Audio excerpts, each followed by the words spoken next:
Cette activité s'inscrit dans le cadre de la commémoration de la Journée mondiale de la biodiversité, célébrée le 22 mai de chaque année.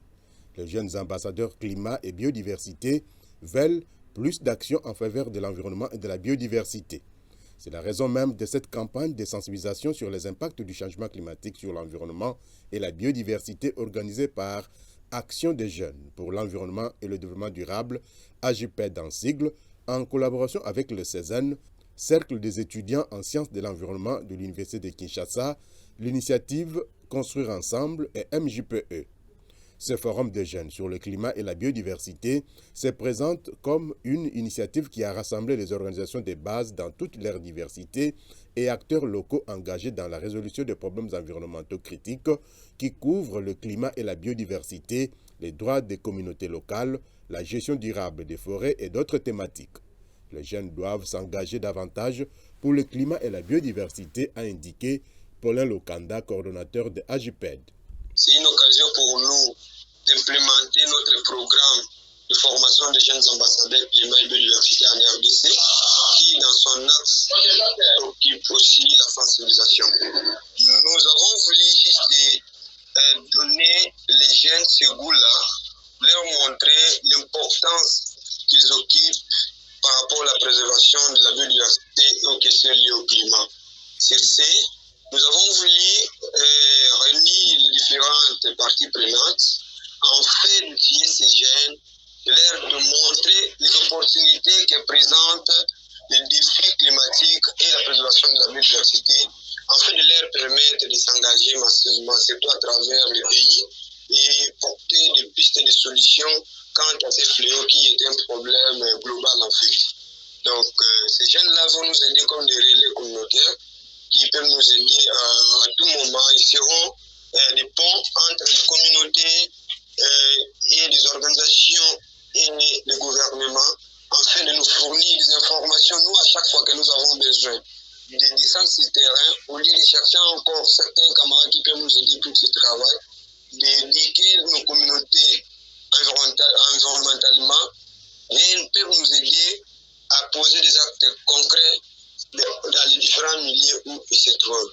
Je pense que la préservation de la biodiversité pourra avoir comme un fondement par rapport à l'utilisation irrationnelle des communautés de ces ressources. Sur ce, parmi les défis ou les menaces que cette biodiversité subit, il y a aussi quelque chose que nous trouvons beaucoup plus indispensable chez nous, c'est le manque d'information et de sensibilisation.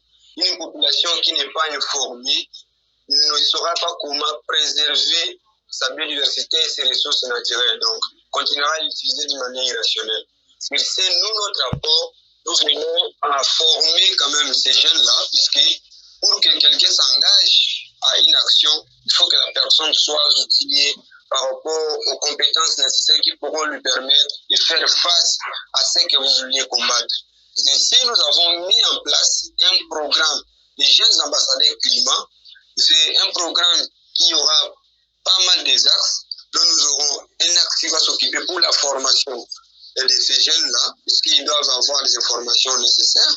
Il y aura une phase aussi de la sensibilisation dont nous avons déjà commencé. Nous sensibilisons dans les différentes écoles et puis nous avons même organisé une marche sur le climat. C'était une sensibilisation de masse.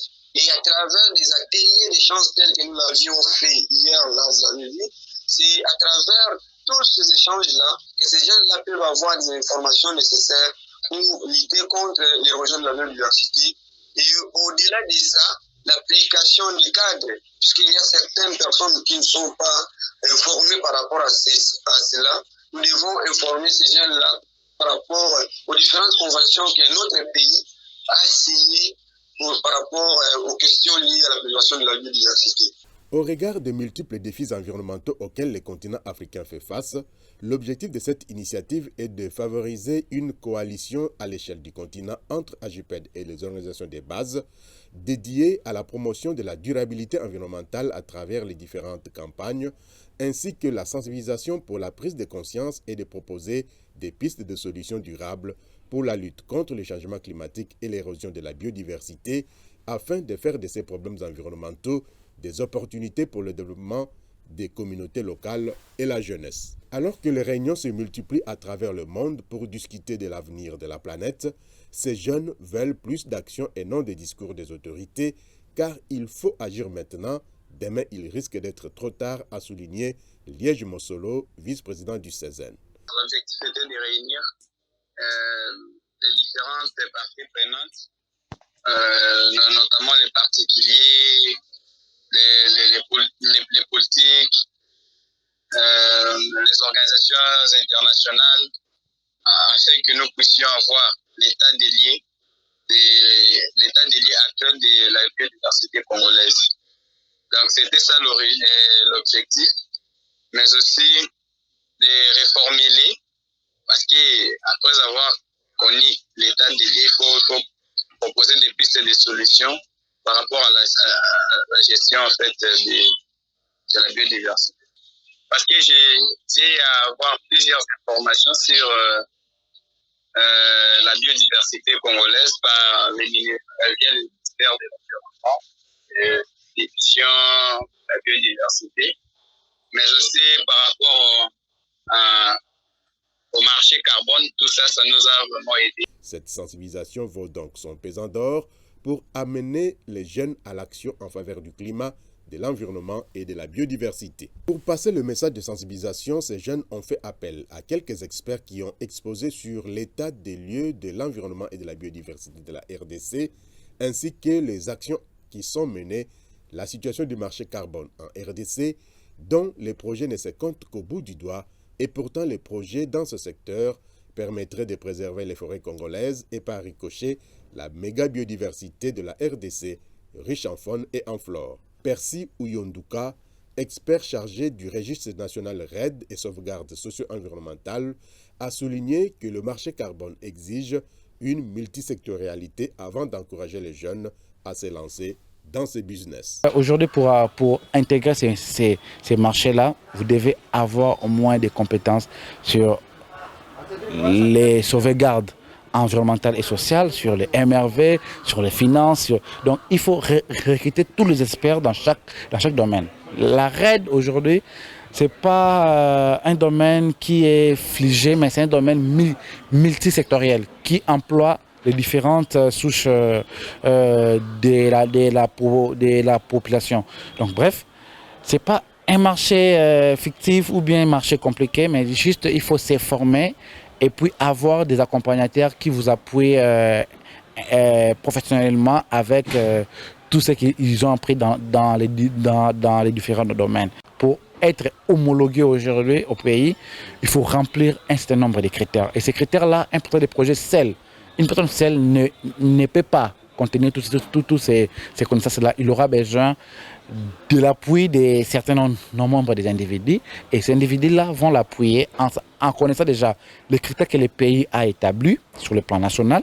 Et ils vont commencer à suivre étape par étape, afin d'arriver jusqu'au marché carbone. Pour vraiment certifier que nous sommes un pays solution, nous devons nous appuyer sur la RED. Pourquoi la RED? Parce que la RED, aujourd'hui, promouvoir la biodiversité, promouvoir le développement des communautés et promouvoir les financements. Par les financements, nous pouvons monter les écoles, les hôpitaux, nous pouvons monter les routes.